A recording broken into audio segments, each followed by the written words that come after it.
Craig Fisher. Craig, I'd love if you could introduce yourself and give me a little bit about your background. Yeah, I'm Craig Fisher. I'm a consultant in the talent acquisition space for many, many years, and I help employers present themselves better to the world in a combination of not just fancy wrapping paper, but also what's inside the box. How do the processes work? How does the technology work? All together to convert candidates from curious, job seekers to long-term employees. That's great. So we're here at TA Week right now, and one of the topics that you're going to be talking about is recruiting operations. What is recruiting operations at a high level? What does it mean? How should companies be thinking about it? Recruiting operations is the unsung hero of talent acquisition. A lot of companies don't even have a formal function for recruiting operations or people operations, but basically it's the glue that holds all the things together. So you've got talent attraction, you've got recruiting, maybe you have a sourcing function, and then you have onboarding, employee engagement, and then employee life cycle. But in between there's all these moving pieces and parts that generally not one person is keeping an eye on, but they all have to work together well in order for things to function right and for you not to spend all your budget on Indeed ads, for instance, because your process is terrible and people bump into a firewall at several places along the way. Somebody's got to be watching that process, winding the clocks, and that's what talent operations does. And what does great look like in the context of kind of talent operations, recruiting operations? What is the goal of a company or the objective there? The great looks like seamless, right? If you don't know it's there, that's great. If you apply to a job somewhere and you bump into all these roadblocks and it takes a long time and communication is poor, and then onboarding becomes an extension of that, here's 50 videos to watch and we'll see you in 3 days. That's not good. Mm-hmm. And then people decide how long they're going to stay at an organization right up front from those first few experiences. So that first impression is really important, and all the things that happen in between there. But if you don't notice it, then it's pretty good. Sure. You wrote a book on inbound recruiting. What does that mean? What is inbound recruiting, and how should companies be thinking about this concept broadly? Yeah, so inbound recruiting is the process of showing what your company's all about from the inside out, right? Sharing employee stories and core values and great things about your organization through social posts, through the way you write your job ads, through posting stories about your employees to show an organic view of your organization, even without advertising.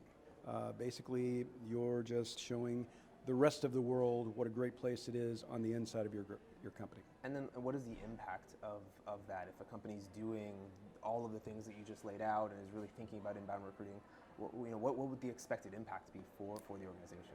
Suppose you somehow convince 80% of your employees to share something remarkable about your company's awesome culture. That could be worth, several $100,000 in earned media, right? So the impact is real. It's sufficiently real because where do our best employees come from? Referrals.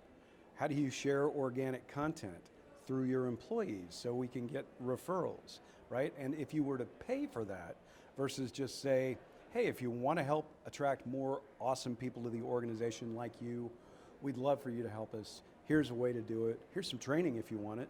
Here's some guidelines. It's pretty simple, but man, Wednesday is Refer a Friend Day. Every month, every Wednesday is Refer a Friend Day. And if you want to just share that we have pet benefits at our organization that your friends might think is cool, man, please do. Here's a little social card to share, even in your internal text groups with your friends.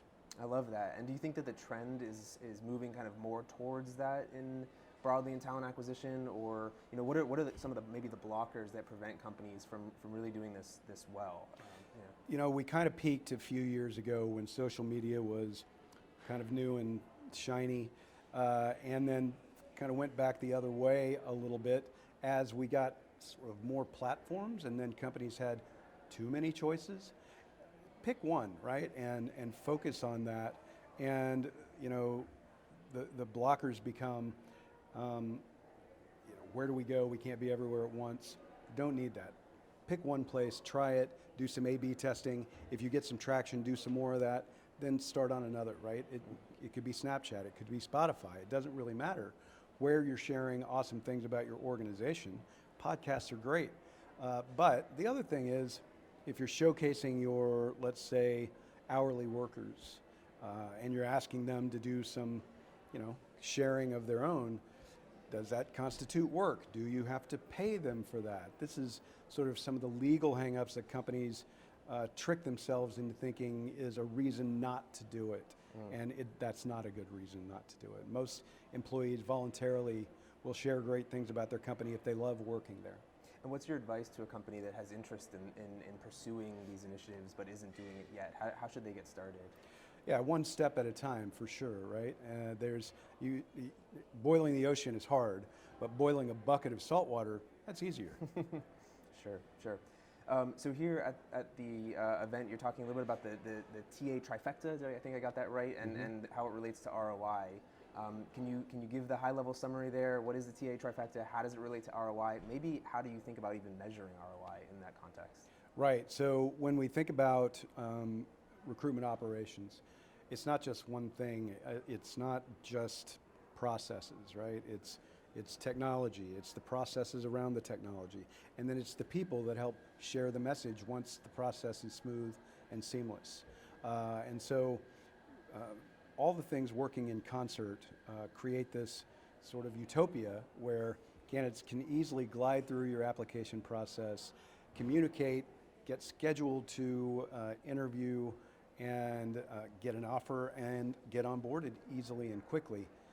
That's not an easy thing, and it's not any one thing, it's all the things working together. So tech, process, and people, it's kind of all required. Let's ask you a little bit personally about yourself. What is it that you love about what you do? I'm really passionate about making an impact on the way employers go to market, right? Companies get brand right a lot, right? Our corporate brand, our consumer brand. Man, we spend all our marketing dollars, we've got this big sales team, and our brand is pretty good. But then on the other side, trying to hire can be a nightmare, and the employer brand is not that great. And a whole lot of companies get into this sort of HRIS debacle where they'll spend a bunch of money on a really expensive applicant tracking system and other technology that keeps the company safe. But it doesn't work very well for the user, for the candidate, for the recruiters, for the managers. All of these things can be adjusted. You just have to know which levers to pull, add a little bit of better process improvement and a little bit of spot technology here and there, and it can be smooth sailing. I love it.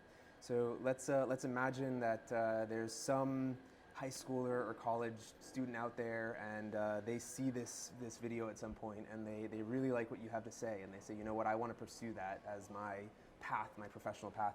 What advice would you give them in terms of working towards kind of, getting to think about the things you get to think about every day? Look at the experience that you and your friends have had applying to jobs, right? Is it good? Is it 90% nothing ever occurs and happens after that? And generally the answer is the second part, right? And if you feel like you want to help other people have a better experience applying to jobs, getting work, being gainfully employed, and sort of turning their day job into their dream job eventually, that's the kind of feeling that you want to pursue a career in recruitment and talent acquisition with. Sure. And so last question for you. If you think about, we talked about a lot of things just now. We talked about recruiting operations and efficiencies and tooling and employer branding. If there is someone who's leading TA right now, mid-sized company, few thousand employees, few hundred employees, what would be the one thing that you would say is the key aspect, the key thing that they should really be spending their time thinking about, and that maybe the other things might follow suit? Absolutely. Yeah. Apply to your own job, right? Just apply to a job at your own company, from every kind of device, from every kind of platform. Go to Indeed and apply for a job. Go to Google and search for a job at your company and see what it's like. Apply to your job on LinkedIn. How does it all work? How does it feel? And what happens after that, right? Document all the communication you get. What does the messaging feel like? What is the feeling that you get from it? And try to detach yourself from being internal. Don't get mad, just document. Take a stopwatch and a microscope to the process and think about how you feel from it and then how long it takes and what are the problems. There are roadblocks there and they're easily identifiable. Craig, thank you for taking a minute to chat with us. I really appreciate it. I think there was some really important golden nuggets in there about thinking how to think about TA broadly and then very specifically in terms of recruiting operations. So thank you for your time. Appreciate it. Thanks for having me. Yeah, absolutely.